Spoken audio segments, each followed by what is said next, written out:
और ये है हमारे घर की गाय जो अभी बच्चा दी है। ये चरने जा रही है। साल हमारे घर में आम नहीं है और रानी को चटनी बहुत अच्छी लगती है, तो मैं एक जगह से अभी आम लेके आई हूँ।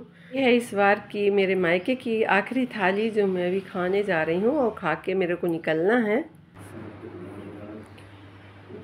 तो हेलो हेलो हाय फ्रेंड, मैं कुमुद आपका अपने चैनल में स्वागत करती हूँ। आशा करती हूँ कि आप सभी अच्छे होंगे। मैं भी ठीक ठाक ही हूँ।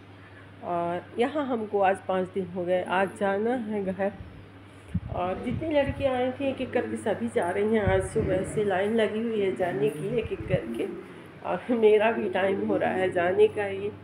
और यहाँ से जाने का बिल्कुल मन नहीं करता, पता नहीं।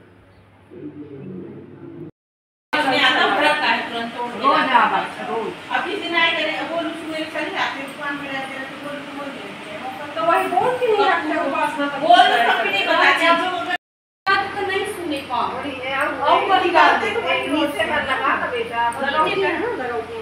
वही बता के रखा कि जब सब्जी लेके आओ भैया थोड़ा सा बुला लिया था। और हमारे घर की पंचायती सुनिए, सभी लोग बैठ के कैसी बातें करते हैं, तो आप लोग को सुनाना ज़रूरी है। गोलू सोया हुआ है और मम्मी तो बस बैठी ही रहेंगी सामने मेरे।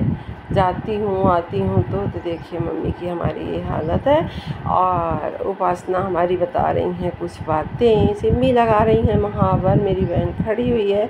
सभी दुखी हैं मेरे जाने से। जाते जाते मेरी रानी पोहा बना के लेके आई है और पोहा को अपनी चखा रही है। तो मैंने कहा थोड़ा सा हल्दी ज़्यादा है बेटा, तो रानी मेरी गुस्सा आ गई कि मैं कुछ भी बनाऊँ तो तुम बस ज़रूर कुछ कह दो। और जाते समय मैं भगवान जी के दर्शन ज़रूर करने जाती हूँ, उनसे प्रार्थना करने जाती हूँ कि मैं मायके से जा रही हूँ, सब कुछ अच्छा रखना प्रभु, जैसे छोड़ के जाती हूँ वैसे ही आऊँ तो दोबारा पाऊँ। पहुँच गए हम करकेली के रेलवे स्टेशन और इस बार मैं ट्रेन से ही जा रही हूँ। मैं नहीं बुलाई थी इनको, हालांकि शहडोल तक आए थे लेने, और अभी मैं बिल्कुल एंड टाइम में आई हूँ। ट्रेन आने ही वाली है, तो ऐप से देख के हम लोग तभी चलते हैं जब ट्रेन आने वाली होती है। और ये है करकेली का हमारे प्लेटफॉर्म। इसमें हमारे बाबूजी की बहुत सारी यादें जुड़ी हुई हैं। मैं और गोलू आए थे आज, और गोलू आया था पहुंचाने, क्योंकि कुछ सामान वामान ज़्यादा नहीं था मेरे पास, बस यही बैग और एक झोला था। प्लेटफॉर्म पे हमारी बहुत यादें जुड़ी हुई हैं। हम अपने बाबूजी की उंगली पकड़ के इसी प्लेटफॉर्म पे आते थे और जाते थे। यार आ गई हमारी ट्रेन और अब हम चल दिए। और ये करकेली नहीं है, छोटे छोटे रेलवे स्टेशन होते हुए हमारी ट्रेन शहडोल पहुंचती है, तो हमको 4-5 रेलवे स्टेशन छोड़ने पड़ते हैं। इसके बाद हमें शहडोल मिलता है, तो ये लास्ट स्टेशन है बंदवा वारा। तो बताऊं कि यहाँ जब मैं ट्रेन में बैठती हूँ तो मेरे को बाबूजी की बहुत यादें आती हैं।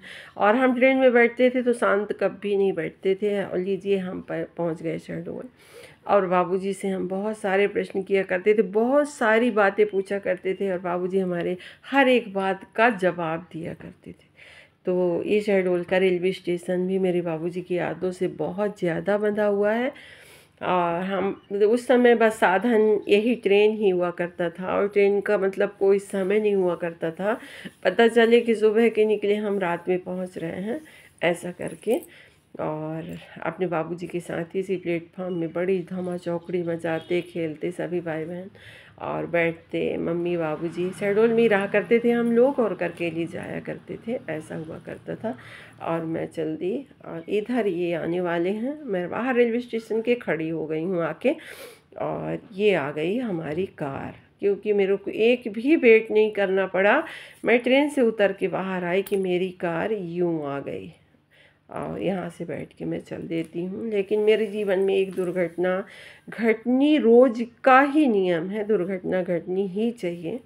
तो बैठते ही एक बैड न्यूज़ आई बेटे की तरफ से, तो बस रोना ही हो गया सारे दिन का और रात का।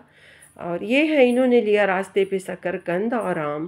तो ये शकरकंद देखिए आप, सीजन के शकरकंद कितने सुंदर हैं, कितने मोटे हैं, जो सीजन में नहीं होते हैं। तो ये कहते हैं सोन नदी की रेत के पैदा हुए हैं ये। और इधर इनको टायर की दुकान में कुछ काम था, तो ये आ गए थे टायर की दुकान पे, क्योंकि ये बिजनेस वाले आदमी आएंगे तो अपने काम से ही आएंगे। और ये आ गई दादी शिव की, तो शिव बहुत ज़्यादा खुश है, उछल उछल के कह रहा है कि मेरे को छोड़ दो तो मैं घूमूं। अपनी दादी के